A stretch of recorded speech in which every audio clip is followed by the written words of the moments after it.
धम्मबंधू आणि भगिनींनो, मागे आपण जीवन सुचिता राखणे म्हणजे धम्म हे प्रकरण थोडंसं लक्षात घेत होतो. जीवन सुचितेचा इथे अर्थ केलेला आहे सकारात्मकता, पॉझिटिव्हिटी. आणि ही पॉझिटिव्हिटी मनाची सर्वात विलक्षण असे उत्पादक एनर्जी आहे, शक्ती आहे, प्रोडक्टिव्ह एनर्जी आहे. जितका मनुष्य सकारात्मक असेल तितका तो मानसिकदृष्ट्या सक्षम असतो आणि तेवढ्या प्रमाणामध्ये मानसिक परिवर्तन आणि मानसिक विकास होत असतो. तेव्हा positivity is the foundation of life. हा महत्त्वाचा मुद्दा आहे. Positivity is the foundation of life. That can only be a foundation of life, nothing else.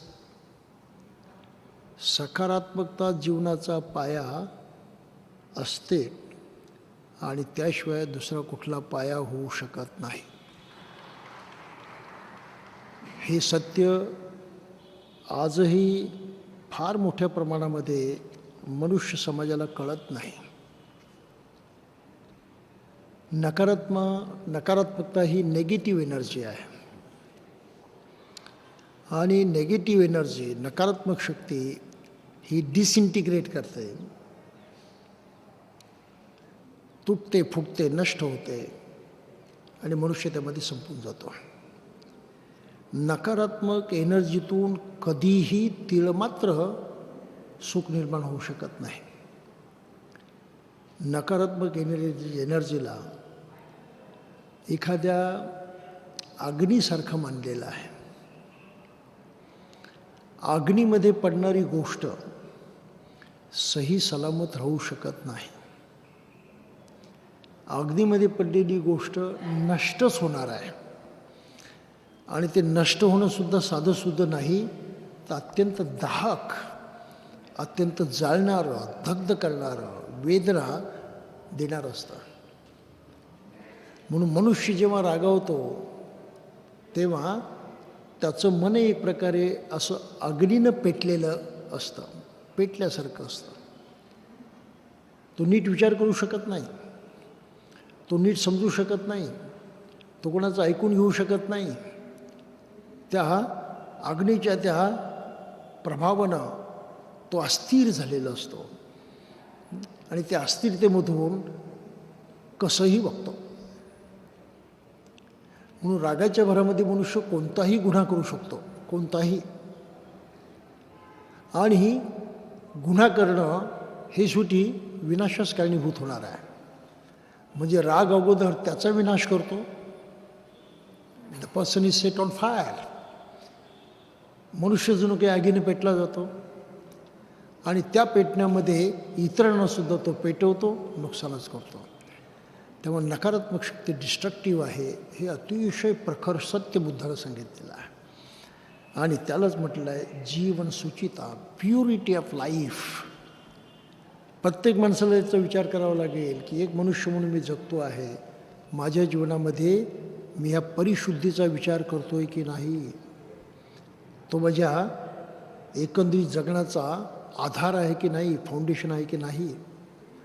आणि मग ते फाउंडेशन कसं होतं हे मागे आपण बघितलं की बुद्धानं सांगितलं शरीराची ही शुद्धता आहे. मग त्यामध्ये हिंसा करायची नाही, चोरी करायची नाही, दुराचार करायचा नाही. हे थेरपी आहे की ह्या आचरणातून मनावरती परिणाम होतो आणि मन सकारात्मक राहण्यात आपण यश मिळवतो. त्या आचरणात वाहत गेलं की मनावरती तसाच दुष्परिणाम होतो, निगेटिव्ह एनर्जी निर्माण होते आणि ती आपल्याला नष्ट करायला लागते. वाचेचं सुद्धा तसंच आहे. त्याचे 4 प्रकारच्या वाचा आपण बघितल्या होत्या. कठोर बोलायचं नाही, निंदा चाहडी करायची नाही, द्वेष करायचा नाही आणि वृथा बडबड करायची नाही, त्यामध्ये आपली एनर्जी नष्ट होते. आणि मनाच्या बाबतीमध्ये म्हटलं होतं की लोभ आहे, द्वेष आहे, अज्ञान आहे, यांच्या आहारी जाऊन काम करायचं नाही. त्या 3 प्रकारे आपण आपली पॉझिटिव्हिटी मेंटेन करण्याचा आणि ती पक्की करण्याचा प्रयत्न करत असतो. त्यामुळे बुद्ध धर्मामध्ये शिलांचं आचरण म्हणजे नियमांचं आचरण नाही. पंचशील नियम नाहीत, बंधन नाही. प्रत्येक माणसाला ते गरजेचं आहे बुद्धानं सांगितलं, परंतु स्वीकारायचं की नाही ते त्याच्यावरती अवलंबून आहे, सक्ती नाही. हा बुद्ध धर्मातला फार मोठा भाग आहे, वैशिष्ट्य आहे ते. म्हणून शील घेताना सुद्धा भाषा वेगळी आहे. सिक्खापदं समादियामि हे शिक्षणाचं पद आहे, शिक्षणाचं वाक्य आहे, शिकण्याचा नियम आहे. तो मी स्वीकारतो, त्याच्यावरती अवलंबून आहे, बंधन नाही. म्हणून बुद्ध धर्मामध्ये माणसाचं स्वातंत्र्य ॲब्सोल्यूट आहे, परिपूर्ण आहे. बुद्धही त्याच्यावरती सक्ती करत नाही, कोणी सक्ती करू शकत नाही. म्हणून पंचशील हे बुद्ध धर्मातले नियम आहेत असं कोणी समजायचं नाही. मागे म्हटल्याप्रमाणे ती थेरपी आहे की त्या थेरपीच्या साहाय्यानं आपलं मन सकारात्मक राहण्याचा आणि सकारात्मकता वाढवण्याचा प्रयत्न होत असतो. आणि यामध्ये 5 प्रकारच्या दुर्बलता आहेत हे आपण बघितलं होतं. मनुष्य ध्यान का करत नाही, प्रत्यक्ष मेडिटेशन करताना त्या दुर्बलता त्रास देतात, त्या पण मागच्या वेळेस बघितल्या होत्या. आणि त्या दुर्बलतावरती मात करून तो शरीराला शरीर आहे म्हणून पाहतो आणि जाणतो, कायानुपස්සना करतो. वेदनेला वेदना आहे असं पाहतो आणि जाणतो, अनुभवतो, वेदनानुपස්සना करतो. चित्ताला चित्त आहे असं जाणतो, पाहतो आणि चित्तानुपස්සना करतो.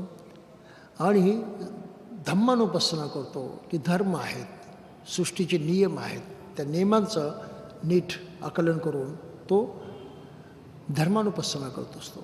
तर अशा तऱ्हेनं बाबासाहेबांनी विपස්සना त्यांच्या ग्रंथात या भागामध्ये मांडलेली आहे, हे आपण बघितलं.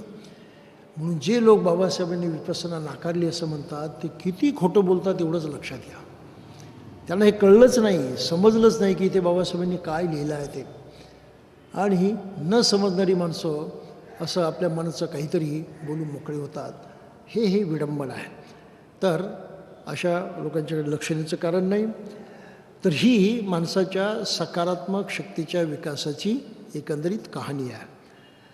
पुढे आपण आणखी महत्त्वाचं एक प्रकरण आज पाहणार आहोत, ते आहे अपयश. माणसाला अपयश काय येतं आणि यश अपयश हा माणसाच्या जीवनातला फार महत्त्वाचा भाग आहे. बाबासाहेबांनी ते इंग्लिशमध्ये लिहिताना म्हटलेलं आहे,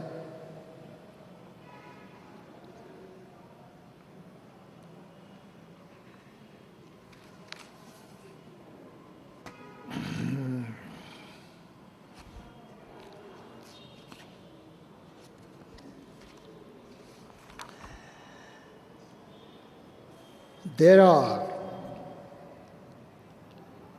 3 failures. 3 प्रकारचं अपयश आहे. मराठीत अनुवाद करताना म्हटलंय 3 प्रकारचे घात आहेत. पहिला आहे शीलघात, दुसरा आहे चित्तघात, तिसरा आहे दृष्टीघात. बाबासाहेब म्हटलं आहे फेल्युअर इन शील. त्यांची इथे जी भाषा आहे, moral failure, failure in mind and failure in view. मग मॉरल फेल्युअर काय आहे? नैतिक पतन असा त्याचा अर्थ होऊ शकतो. नैतिक पतन काय आहे? इथे नैतिक घात म्हटलेला आहे किंवा शीलघात म्हटलेला आहे. तोही शब्द बरोबर आहे, एकदम कळत नाही म्हणून तो आणखी सोपा करून सांगणार. नैतिक पतन काय आहे? तर परत ते पंचशील इथे आलेलं आहे पहा. हिंसा करणं नैतिक पतन आहे, चोरी करणं नैतिक पतन आहे, मिथ्या आचार करणं म्हणजे दुराचार करणं नैतिक पतन आहे. तो आपला घात आहे, आपल्या जीवनाचा घात आहे, म्हणून त्याला घात असं म्हटलेलं आहे. आणि भाषेमध्ये सुद्धा पतन आहे. असत्य बोलणं आहे, निंदा चाळी करणं आहे, कठोर बोलणं आहे, व्यर्थ बडबड करणं, याला म्हटलेलं आहे वाचेचा शीलघात किंवा वाचेचं नैतिक पतन. आणि तिसरी गोष्ट आहे मनाचं चित्तघात. लोभ आहे, राग आहे, अज्ञान आहे, याच्या आहारी जाऊन मनुष्य वागतो, त्यालाच बरोबर म्हणतो, तेव्हा त्याचं चित्त जे आहे त्याचा घात झालेला असतो. चित्ताचं एक अपयश झालेलं असतं, पतन झालेलं असतं. त्या 3 प्रकारे मनुष्य पतित होतो. म्हणजे शिलांचं पालन न करणं याचा अर्थ शेवटी काय होतो? आपल्या स्वतःचं पतन, आपलं फेल्युअर, आपली हार, आपला पराभव होतो. ही गोष्ट लक्षात घेतली पाहिजे. त्यामुळं शिलाचरण ही सामान्य गोष्ट नाही, वरवर दिसते तितकं सोपं नाही ते. ते हे जीवनाचं इतकं पक्का अधिष्ठान आहे आणि आपलं सारं जीवन नियंत्रित करणारी शक्ती आहे. आणि मग हे सारं का घडतं तर त्याला एक महत्त्वाचं कारण आहे. तिथे बाबासाहेबून पोचतात. त्याला म्हटलं आहे दृष्टीघात. आणि याच्यामध्ये म्हटलेलं आहे फेल्युअर इन व्ह्यू. आणि तेवढा एकच मुद्दा आपल्याला लक्षात घ्यायचा. What is failure in view?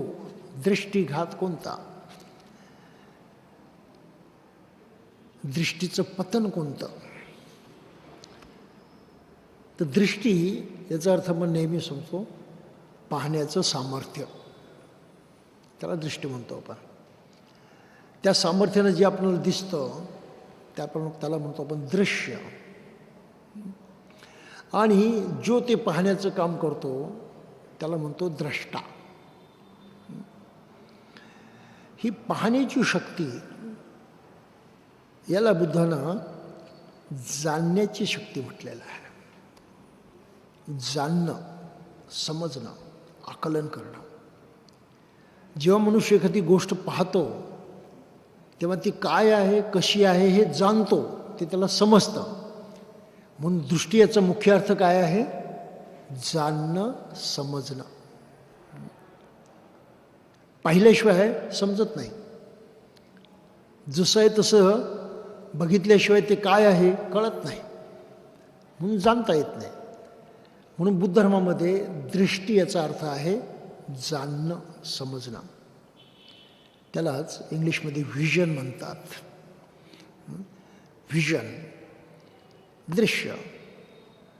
तर हे सामान्य दृष्ट नाही, पाहिल्यातून समजणं, पाहण्यातून जाणणं, पाहण्यातून आकलन करणं, हा त्याचा अर्थ आहे.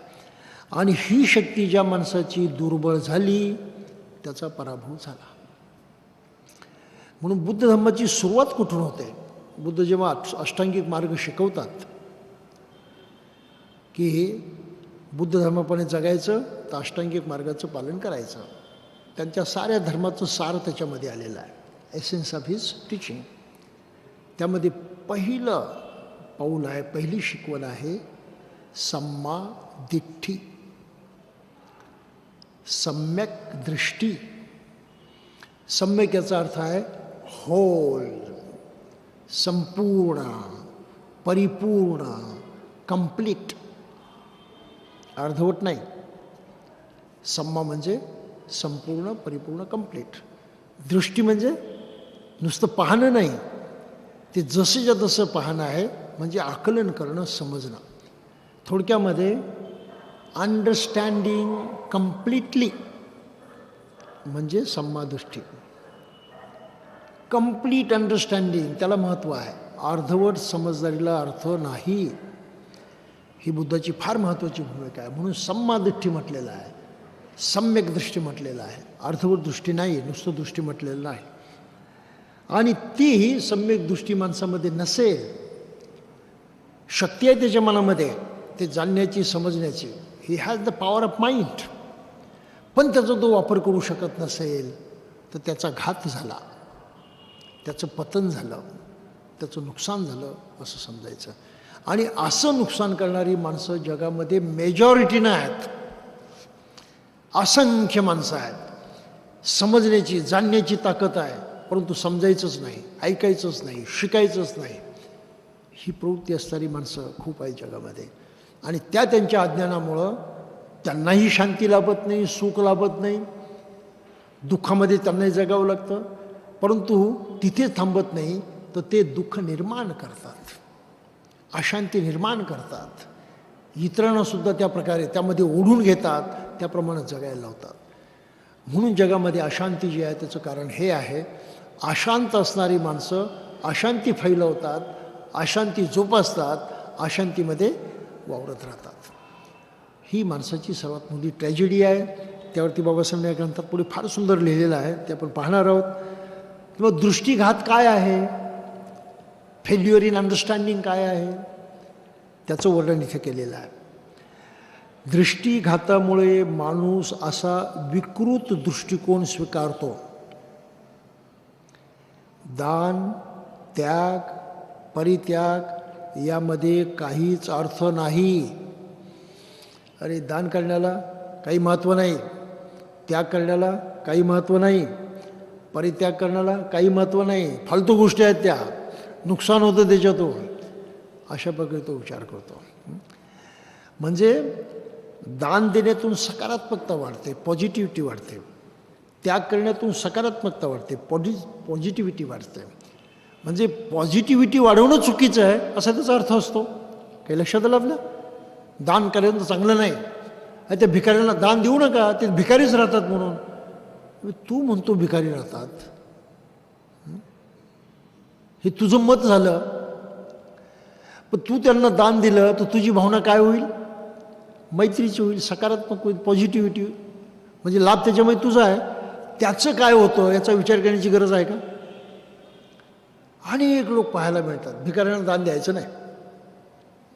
देऊन देऊन देतात तरी किती? भिकाऱ्याला लोक देऊन देऊन देतात तरी काय? खरा बरं विचार, आपण भिकाऱ्याला काय देतो? दारामध्ये भीक मागायला आला तर घरातली गृहिणी कालचं शिळं अन्न त्याला दान देते. आहे गोष्ट खरी? ताजं देत नाही, शिळंच ते त्याच्यासाठी ठेवलेलं असतं. आणि नाही भिकारी आलं तर मग कुत्री आहेत, जनावर आहेत, त्याला टाकून दिलं जातं. म्हणजे जे तुम्हाला चालत नाही ते तुम्ही दुसऱ्याला देता, त्याला दान म्हणता.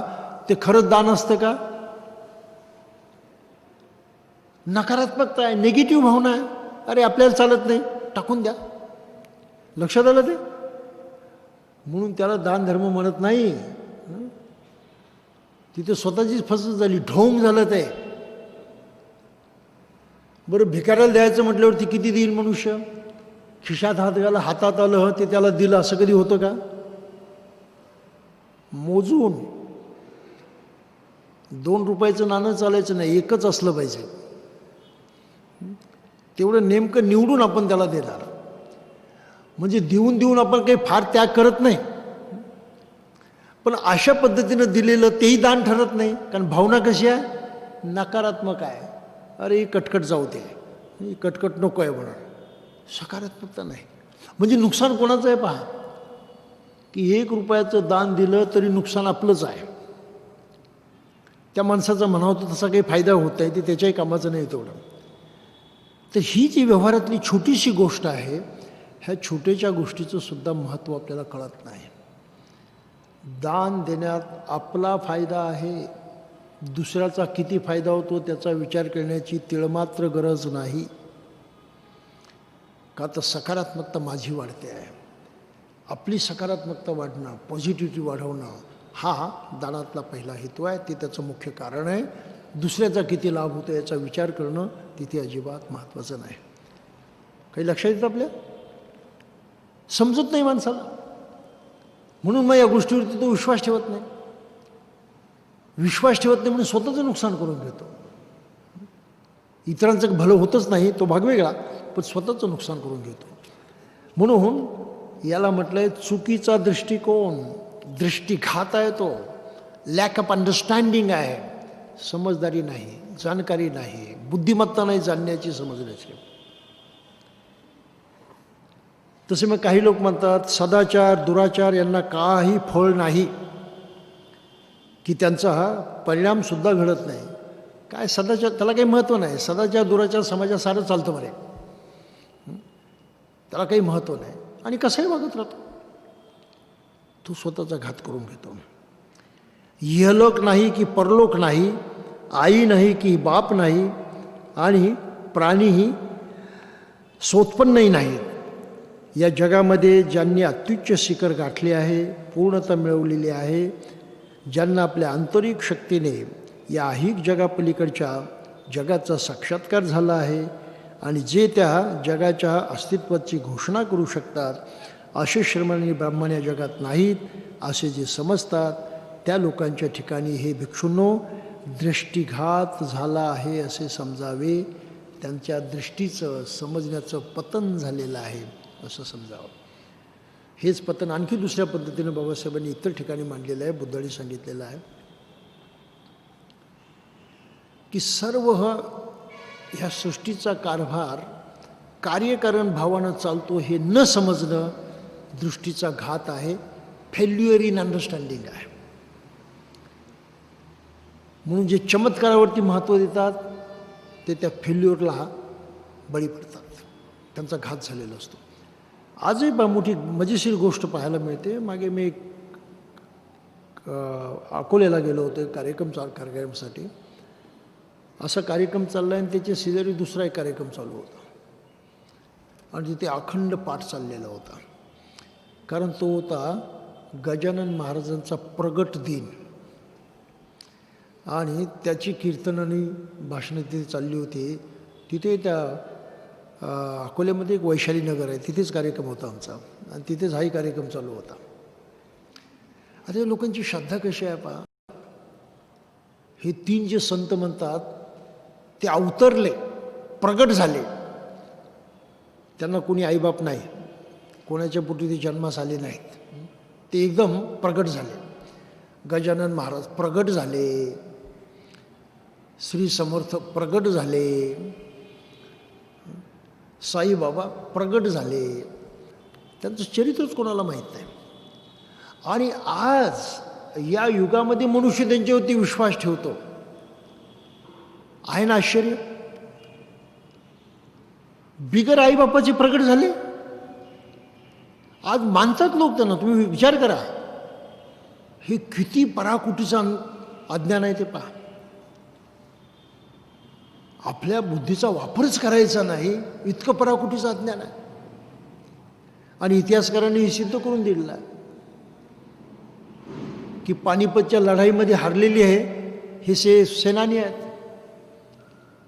एक होता सदाशिवराव भाऊ पेशवा, दुसरा होता तात्या टोपे, बाजीराव वगैरे. तर त्यापणे गुप्तपणे राहायचं, नाही तर मुसलमान मारून टाकतील म्हणून हे बुवा बाबा बनले आणि जगायला लागले. आणि त्यांना लोकांनी देव केलं, म्हणजे त्यांच्याच नातेवाईकांनी केलं. बुवा गुप्तपणे राहा, बुवा बनून राहा, नाही तर मुसलमान पकडतील, तुला मारून टाकतील. त्या भीतीपोटी हे बुवा बाबा बनले. त्यांचे कुटुंबीय नातेवाईक त्यांना पूजायला लागले, त्यांचं बघून बाकीचे पूजा करायला लागले. आणि अशा तऱ्हेनं हे मोठे आध्यात्मिक पुरुष बनले. आहे ना गडबड. जो गांजा पितो तो किती शुद्धीवरती असतो. साधा प्रश्न आहे व्यवहारातला. जो गांजा पितो तो किती शुद्धीवरती असतो. मग अशानं तुम्ही महात्मा बनता, परमात्मा मानता,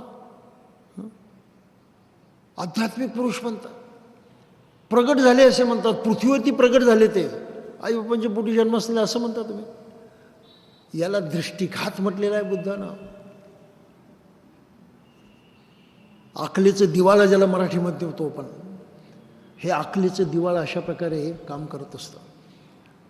कुठल्याही दगडाला सिंदूर फासा, ते संस्कार झालेला मनुष्य लागली त्याला देव समजायला लागतो, त्याला दगड दिसतच नाही. ही परिस्थिती आहे. आणि भारत हा असा एकमात्र चमत्कारिक देश आहे की जिथे करोडो दगडांना हा देव केलं गेलेला आहे. करोडो. मुस्लिम समाजामध्ये मंदिरं आहेत, त्यांच्या मंदिरात देवाचा पत्ता नाही. आहे मस्जिदमध्ये कुणी देव? ख्रिश्चनांची एवढी मोठी चर्चेस आहे तिथे कुणी देव? अजिबात नाही. हिब्रू आहेत, त्यांच्याकडे नाही. जगामध्ये निराळ्या धर्माचे लोक आहेत, झरतुष्ट्रीयन आहे, पारसी आहेत, कोणाच्याही देवळामध्ये कुठे देव नाही. त्या त्यांच्या प्रार्थनेची ठिकाणं, इथं जाऊन देवाची प्रार्थना करायची, बस संपलं. पण हिंदू देवळामध्ये जाऊन प्रार्थना नाही करत, तो पूजा करतो, नवस करतो, तो मागतो, असा विश्वास ठेवतो की ह्या दगडातल्या शक्तीमुळं माझं सर्व काही बरं होईल, मी सुरक्षित राहील, मला पाहिजे ते मिळेल, माझं कल्याण होईल. ही परिस्थिती आहे की नाही आज? करोडो देवळं. हे अज्ञान आहे, हा दृष्टीघात आहे की जी माणसाजवळ नैसर्गिक शक्ती आहे जाणण्याची, समजण्याची, ती शक्तीच बंदिस्त करून टाकलेली आहे, क्लोज्ड. आणि अशा प्रकारे मनुष्य गुलाम झालेला आहे, बंदिवान झालेला आहे धर्म शिकवणीचा, परंपरेच्या शिकवणीचा. हे अज्ञान तुटणं फार महत्त्वाचं आहे. आणि हे अज्ञान तुटण्यासाठी म्हणून आपल्याला बुद्धाचा विचार करावा लागतो. बुद्धही त्याच्यातून गेलेत, एकदम बुद्ध नाही झाले. त्या काळामध्ये ज्या धर्म शिकवणी होत्या, ज्या श्रद्धा होत्या, ज्या आचारपद्धती होत्या, करून बघितल्या त्यांनी, आजमावून पाहिल्या. शारीरिक कष्ट केले, तप केलं की माणसाला अध्यात्म काहीतरी अलौकिक साध्य होतं, करून बघितलं. वरवरचे बोलत नाही, ते त्या अनुभवातून जाऊन प्रत्यक्ष अनुभवून ते बोलतात. आणि त्यांच्याकडे हे सारं टाकाऊ आहे, ही प्रत्येक गोष्ट टाकाऊ आहे, याचा काही उपयोग नाही, मनुष्य सुखापर्यंत जाऊ पोचत नाही. आल्या अनुभवातून त्यांनी सिद्ध केलं. ते बुद्धाचा जगाला महत्त्व काय आहे त्याचं हे फार महत्त्वाचं कारण आहे. फेल्युअर इन अंडरस्टँडिंग, समजण्यामधील अपयश,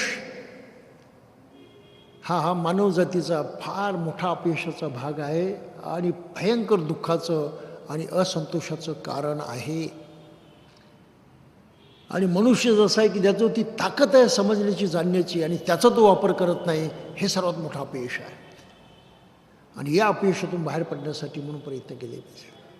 बाबासाहेबांच्या धर्मांतरापाठीमागे हीच प्रेरणा होती की ज्या माणसाला माणसातच जागा नव्हती, समाजातून हाकलून दिलेलं होतं, म्हणून शिक्षण घेता येत नव्हतं, नोकरी चाकरी करता येत नव्हती, धंदा करता येत नव्हता, चांगलं राहता येत नव्हतं, चांगलं खाता येत नव्हतं, चांगलं जगता येत नव्हतं, जनावरांपेक्षाही ज्याची वाईट स्थिती करून ठेवली, त्या अशा माणसाला बाबासाहेबांनी अगोदर माणसात आणलं, त्याला शिकायला सांगितलं, त्याला सुधारायला सांगितलं, थोडीशी समजदारी वाढवायला शिकवलं. एकदम त्या धर्माला मानू नको, त्याच्यावरती विश्वास ठेवू नको, आणि दगडापासून काही अपेक्षा करू नको. काळाराम मंदिरचा सत्याग्रह करून लोकांना पटवून दिले की दगड आहे, त्या दगडापासून कोणती अपेक्षा करू नका, तुम्हाला स्वतःच्या पायावरती उभं राहिलं पाहिजे. अशा तऱ्हेने त्यांनी त्या समाजाला, त्याला दृष्टी दिली, समज दिली, अंडरस्टँडिंग दिलं, आणि त्याला त्या अंधश्रद्धेतून बुद्ध धर्माकडे वळवलं. काही लक्षात येतं आपल्या? ही बाबासाहेबांच्या धर्मांतरातली फार मोठी आश्चर्यकारक प्राप्ती आहे, उपलब्धी आहे. आणि त्यांना सांगितली का तू इतरांच्या बरोबरीचा झालास, त्यांच्यासारखा झालास, परंतु त्यांच्या इतकाच तू नालायकसुद्धा आहेस. का? तर तेच संस्कार तुझ्यावर झालेले आहेत, तुझ्या मनाची तीच कमजोरी आहे जशी बाकीच्यांची आहे, म्हणून ते जे दुःखामध्ये मागासलेपणात आहे तसं तू राहणार आहेस.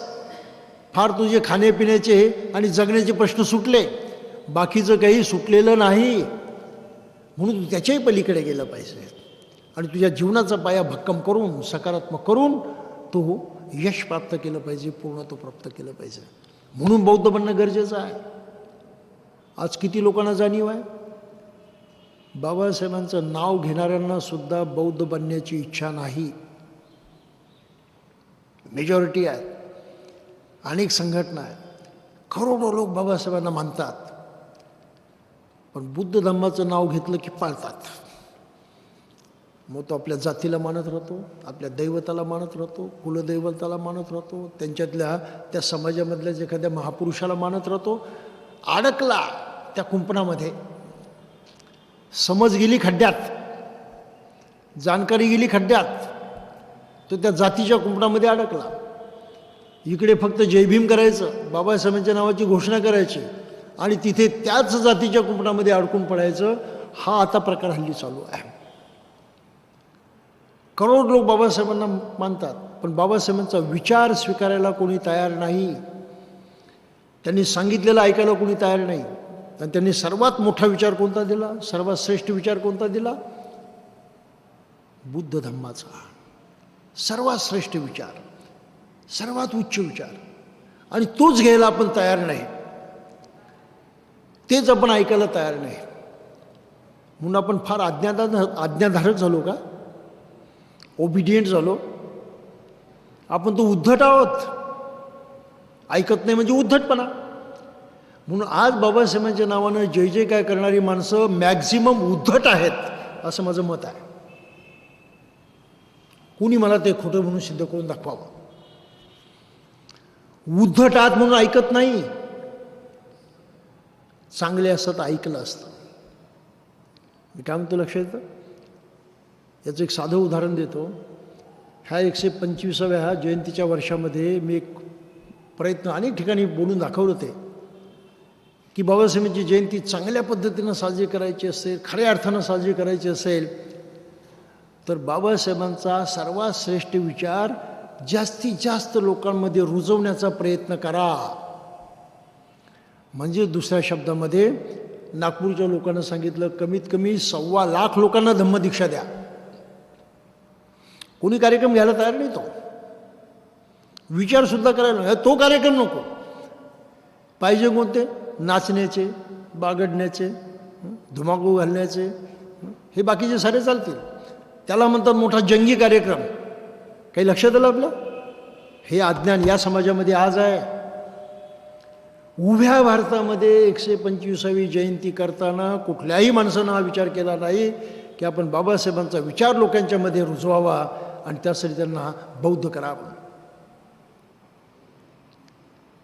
जर सच्चे हे लोक असते, प्रामाणिक लोक असते, असे अज्ञानात फसलेले नसते, त्यांच्या मनामध्ये हा उद्धटपणा नसता, तर भारतातल्या ह्या बहुजन समाजाच्या लोकांनी, बाबासाहेबांच्या माणसांनी संपूर्ण भारतामध्ये कमीत कमी आम्ही 1.25 कोटी लोकांना बौद्ध करू अशा प्रकारची घोषणा करून ते 125वी जयंती साजरी केली असते. नियत नाही ते. तो विचारच लोकांना पटत नाही. हा दृष्टीघात आहे. हे फेल्युअर इन अंडरस्टँडिंग आहे. जोपर्यंत बाबासाहेबांना समजत नाही, बुद्धाला समजत नाही, आम्ही कुठेच असणार नाही. No where. ही वस्तुस्थिती आजही आपल्याला लक्षात घेतल्याशिवाय पुढचं पाऊल टाकता येणार नाही. म्हणून बुद्धांनी पुढे काय म्हटलं? हे भिक्षूंनो, शीलघात, फेल्युअर इन मॉरॅलिटी, चित्तघात, फेल्युअर इन माइंड, आणि दृष्टीघात, फेल्युअर इन अंडरस्टँडिंग, या घातांमुळे प्राण्याला मरणानंतर दुर्गती प्राप्त होते. असे हे 3 घात आहे. मेल्यानंतरही तो सद्गतीला जात नाही. आणि या उलट भिक्षूंना 3 लाभ आहेत. गेन, प्राप्ती. कोणते आहे? शील लाभ, गेन आउट ऑफ मोरॅलिटी, त्यामुळे मोरल गेन आहे, नैतिक प्राप्ती आहे. मग त्यामध्ये हिंसा करायची नाही, चोरी करायची नाही, मिथ्याचार करायचे नाही, या 3 गोष्टी आल्या.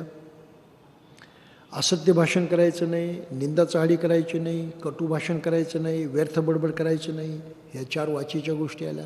एकंदर 7 झाल्या. आणि चित्तलाभामध्ये लोभ, द्वेष आणि मोह म्हणजे अज्ञान हे घालून टाकण्याचा प्रयत्न करायचा. अशा 3 गोष्टी आहेत. म्हणजे एकंदर 10 शिलांचं जो आचरण करायला लागतो तो लाभवान आहे. त्याला लाभ होतो, त्याला प्राप्ती होते.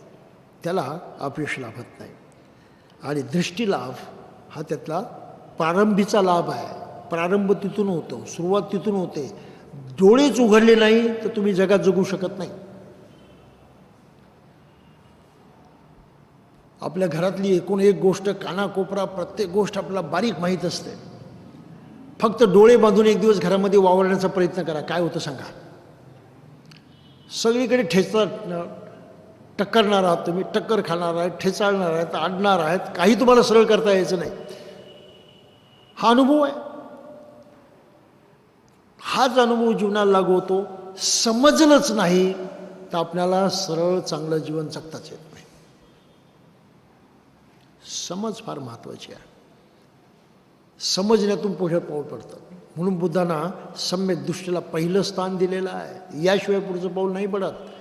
आणि तमाम अस्पृश्यानं भारतीय लोकांना सांगितलं की समजा, समजण्याची ताकद वाढवा. आणि ती समजण्याची ताकद वाढवायची असेल तर तुम्हाला बुद्धाकडे गेलं पाहिजे.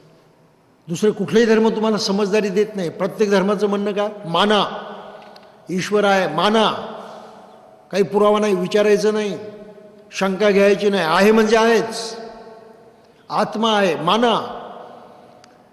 वैज्ञानिकांनी सिद्ध केलं. मरणाऱ्या माणसालाही चांगलं काचेच्या पेटीत बंद करून टाकलं. त्यांना शोधायचं होतं की आत्मा कुठून निसटतो, बाहेर जातो तो. काहीच नाही. साऱ्या शरीराची पेशी ना पेशी चिरफाड करूनही त्यांना आत्मा कुठे सापडला नाही. कल्पना आहे ती. बुद्धांना कल्पना सांगितली ती. पण त्यावरती विश्वास ठेवणारे आज करोडो माणसं आहेत. जगातले सारे मोठे धर्म आत्म्याला मानणारे आहेत. ख्रिश्चन आत्म्याला मानतात, मुसलमान आत्म्याला मानतात, हिंदू आत्म्याला मानतात, पारसी आत्म्याला मानतात. ही परिस्थिती. हिब्रू आत्म्याला मानतात. जगातले मेजर रिलिजन्स आणि त्या दृष्टीने मेजॉरिटी ऑफ पीपल आत्म्याला मानतात. किती अज्ञान आहे ते पहा. आणि बुद्ध आत्म्याला मानत नाही. मग आत्म्याला मानताना मोठी गंमत आहे. हिंदू धर्म, जैन धर्म वगैरे काय म्हणतात, आत्मा पुनर्जन्म घेतो, तो काही थांबत नाही. मुसलमान म्हणतात मुळीच नाही, ख्रिश्चन म्हणतात मुळीच नाही. मनुष्य एकदा जन्मास येतो, मेल्यानंतर मग त्याचा आत्मा त्या हात थडग्यामध्ये, कबरीमध्ये पडून राहतो. मग ईश्वराचा न्यायाचा दिवस येतो. मग त्या आत्म्याला जागा केलं जातं, त्याच्या पाप पुण्याचा हिशोब केला जातो. आणि मग ईश्वर त्याला स्वर्गात पाठवायचं की नरकात पाठवायचं हे ठरवतो. अशा तऱ्हेनं हा आत्म्याचा निकाल लागतो. तोपर्यंत थडग्यामध्ये त्याला पडून राहावं लागतं. आहे ना नुसत्या कल्पना, नुसत्या कल्पनाच आहे. कल्पनेपुढे काही नाही. बुद्ध म्हणतात त्या कल्पनेत तुम्ही अडकला म्हणजे तुम्ही स्वतःच आपल्या बुद्धीचे डोळे बंद करून घेतले आणि आंधळ्यासारखं जगायला लागणार. तुम्हाला नीट जगता येणार नाही. आणि म्हणून कुठल्याही धर्माचा मनुष्य नीट जगत नाही. ही गंमत आहे. म्हणून दृष्टीलाभ ही सर्वात महत्त्वाची गोष्ट मानलेली आहे. आणि ह्या दृष्टीलाभामुळंच मनुष्य खऱ्या अर्थानं मनुष्य बनू शकतो आणि आपल्या ध्येयापर्यंत पोचू शकतो. ही बुद्धाची भूमिका आहे. सम्यक दृष्टी हा आरंभ आहे, सकारात्मक जीवनाचा पाया आहे आणि पुढे संपूर्ण जीवन जगण्यातला, वाटचाल करण्यातला तो दीप आहे, दिवा आहे. हे आपण लक्षात घेतलं पाहिजे. आणि हा दिवा जर आपल्या हातामध्ये नसेल आपल्याला मनुष्य जीवन नाही जगता यायचं. ह्या मनुष्य जगण्याचे जे काही विविध पैलू आहेत ते पैलूसुद्धा आपण आपल्या जीवनामध्ये उतरू शकत नाहीत. इतकी भयंकर अवस्था होऊन जाते. आणि मग बाबासाहेब ते म्हणतात आणि बुद्धाने तेच महत्त्वाची गोष्ट सांगितली की एकदा समज वाढायला लागली की मनुष्य पूर्णत्वाकडे जातो. पूर्णत्व प्राप्त करणं, कंप्लीट होणं हा माणसाचा गुणधर्म आहे. मनुष्यही कंप्लीट होऊ शकतो, परिपूर्ण होऊ शकतो, त्याचाही परिपूर्ण विकास होऊ शकतो. हाही विचार बुद्धाच्या शिवाय जगातल्या कुठल्याही धर्मानं मानलेला नाही, त्यांना तो कधी कळलेला नाही. मोठी गंमत आहे बा. बुद्ध फक्त माणसाला सांगतात की तू मनुष्य म्हणून जन्मास आला आहे, तू परिपूर्ण होऊ शकतो, you can be a complete human being, you can reach to that complete state. हे फक्त बुद्ध सांगू शकतात, बाकी कोणी सांगू शकत नाही तुम्ही कंप्लीट होता की नाही. सारे इनकम्प्लीटच आहे कायमचे. ते फक्त एवढंच बोलतील मेल्यानंतर स्वर्गात की नरकात, ते आम्हाला माहीत नाही, ते देव ठरवतो. म्हणजे कशाला पत्ता नाही. आणि म्हणून विनयपिटकामध्ये आपल्या सुत्तपिटकामध्ये एक मजेशीर गोष्ट आलेली आहे. एक वासिष्ठ नावाचा ब्राह्मण बुद्धाकडे जातो आणि तो म्हणतो, भगवान आम्ही ब्राह्मण आहोत, ब्रह्माला मानतो, त्यावर विश्वास ठेवतो म्हणून ब्राह्मण आहोत, तुमचं काय मत आहे बरं? त्याला माझं काही मत नाही, तुला जे मानायचं ते मान. बुद्ध या पद्धतीने माणसाला हाताळत होते. तुझा विश्वास आहे, तुझं तू करत बस, मला काय पडलं त्याचं. तर मग वासिष्ठ म्हणतो, तुमचं काही शिकवण असेल ना, काय असेलच की नाही याच्यावरती. ते म्हणे माझ्या प्रश्नाचं उत्तर दे मला. बुद्ध अतिशय हुशारीनं माणसाला प्रश्न विचारायचे, त्याच्यापासून काढून घ्यायचे आणि मग त्याला शिकवून द्यायची. त्यांची स्ट्रॅटेजी होती, एकदमच काही बोलत नव्हते. तर मग वासिष्ठ म्हटलं विचारा. वासिष्ठाने पहिला प्रश्न विचारला, तू ज्या ब्रह्माला मानतोस, ज्याची पूजा करतो, ब्रह्म म्हणजे ते देव समजायचं, तू ज्या देवाला मानतो, ज्याची पूजा करतोस, तू त्याला प्रत्यक्ष बघितलं आहे का? त्याचा प्रत्यक्ष अनुभव घेतला आहे का? वासिष्ठ म्हणतो नाही, मला त्याचा काही अनुभव नाही, मी काही बघितलं नाही. मग का मानतो? इथे परत पाहण्याशी संबंध आहे बरं. पाहणं समजणं या अर्थानं बुद्ध परत त्याच पदावरती येतात, मूळ पदावरती. अरे तू बघितलं आहेस का? अरे बघितलंच नाही तर तुला कळणार कसं? तर तो म्हणतो नाही. मग विश्वास काय ठेवतो? माझ्या आचार्यांनी सांगितलं, माझ्या गुरुनं सांगितलं. पुन्हा तोच प्रश्न, तुझ्या गुरुनं तरी बघितलं आहे का? गुरुनं तरी अनुभवलं आहे का? म्हणजे मला ते माहीत नाही. मग तू गुरु का मानतो? तर त्याला त्याच्या गुरुनं सांगितलं. बुद्धाचं परत म्हणणं ते, त्याच्या गुरुनं तरी बघितलं आहे का? त्यानं तरी अनुभवलं आहे का? ते म्हणाल मला नाही माहीत. मग तो का मानतो? त्याला त्याच्या गुरुनं सांगितलं. आणि बुद्ध म्हणतात, मोठं अजिबाच आहे तुझं म्हणणं. तुला माहीत नाही, तुला पत्ता नाही, तू दुसऱ्यानं सांगितलं त्यालाही पत्ता नाही, परंतु त्याचं तू खरं मानतो. त्यालाही दुसऱ्यानं सांगितलं, तू त्याचं खरं मानतो, कोणाला पत्ता नाही. मला वाटतं की आवश्यकता ही जी काही परंपरा आहे ती मला आंधळ्याच्या माळेसारखी दिसते म्हणे. समोर जो चाललेला आहे तो ठार आंधळा, त्याला काही दिसत नाही, परंतु तो मागच्याला सांगतो काय सुंदर दृश्य आहे, काय सृष्टी सौंदर्य आहे, काय सुंदर रंग फुलांचे आहेत, असं जोरदार वर्णन करून तो सांगतो. मागचाही ठार आंधळा, त्याला काही दिसत नाही. त्याला वाटतं पुढच्याला दिसत असेल म्हणून तो त्याच्यावरती विश्वास ठेवतो आणि मागच्याला सांगतो, तोही तसा ठार आंधळा, त्यालाही दिसत नाही, तोही ते सारं खरं मानतो. म्हणून बुद्धानं म्हटलं की अशा तऱ्हेनं तुझं बोलतो आहे ते मला आंधळ्याची माळ वाटते, रांग. पहिल्यालाही दिसत नाही, मधल्या कोणाला दिसत नाही, नुसते एकमेकाच्या सांगण्यावरती विश्वास ठेवतात. आणि पहा हे किती सत्य आहे की आजही जगातली माणसं देव आत्मा ह्या कल्पनावरती नुसता विश्वास ठेवतात, कोणाला त्याचा काडीचाही अनुभव आलेला नाही इतक्या वर्षात, मानवजातीच्या वर्षामध्ये. आणि मग बुद्ध त्याची चेष्टा करतात, अक्षरशः खरंच चेष्टा करतात. पाली त्रिपिटकात ती चेष्टा आलेली आहे. ते म्हणतात, वासिष्ठा मला वाटतं तुझा सारा विचार हा न बघितलेल्या मुलीच्या प्रेमात पडल्यासारखा दिसतो म्हणे. ही भाषा वापरली आहे. लोक तुला मित्र विचारतात, अरे कोण आहे ती जिच्यासाठी एवढा मरतोस, झोरतोस, प्रयत्न करतोस, कोण आहे ती? तू म्हणतो मला नाही माहीत. तिचं नाव काय? तू म्हणतो मला नाही माहीत. ती राहते कुठे? तू म्हणतो मला नाही, मला माहीत. अरे ज्या मुलीला कधी बघितलंच नाही, जिचं नाव गाव ठावं नाही, जिची कुठलीच माहिती नाही, अशा मुलीच्या प्रेमात पडणं म्हणजे पागलपणाच आहे ना. अशा मुलीच्या प्रेमात पडणं पागलपणा आहे. मला तुझा असा पागलपणा वाटतो न बघितल्या मुलीच्या प्रेमात पडल्यासारखा. अशा तऱ्हेनं बुद्धानं ह्या साऱ्या न पाहण्याला, दृष्टी नसण्याच्या ह्या लोकांच्या अवस्थेला अशा प्रकारे चॅलेंज केलेलं आहे. म्हणजे बुद्धाची ही ताकद काय असेल ती लक्षात घ्या. आणि तुम्ही बघितलंच नाही तुम्हाला कळेल कसं? कळलंच नाही तर तुम्हाला खरं खोटं पटेल कसं? तुम्ही काहीच करू शकणार नाही. तुम्ही फक्त त्या अंधकारामध्ये नष्ट होऊन जाल, बाकी काही नाही. म्हणून दृष्टीलाभ याला सर्वात महत्त्वाचं स्थान आहे. आणि दृष्टीलाभ होण्यासाठी बुद्धाशिवाय शिकवणारा कोणीच नाही. आपले डोळे उघडण्यासाठी मदत करणारा जगात कोणीही नाही. बुद्ध फक्त मदत करू शकतो आमचे डोळे उघडण्यासाठी. बुद्ध फक्त मदत करू शकतो आम्हाला हे सर्व समजण्याची योग्यता मिळवून देण्यासाठी. आणि बुद्ध फक्त आम्हाला मदत करू शकतो की ह्या परिस्थितीमध्ये पूर्ण कसं व्हायचं, परिपूर्णतेला कसं पोचायचं, बाकी ते कोण करू शकत नाही. हे बुद्धाचं खास वैशिष्ट्य पण लक्षात घेतलं पाहिजे.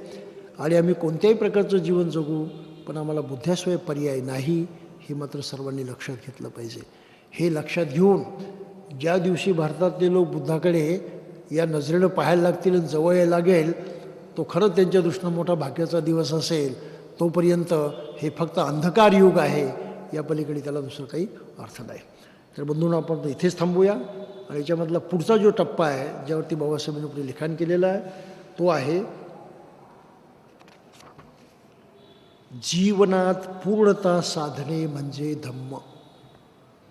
मनुष्य परिपूर्ण होऊ शकतो हे फक्त बुद्ध सांगतात, जगातला कुठलाही धर्म सांगत नाही, मग असे म्हटल्याप्रमाणे.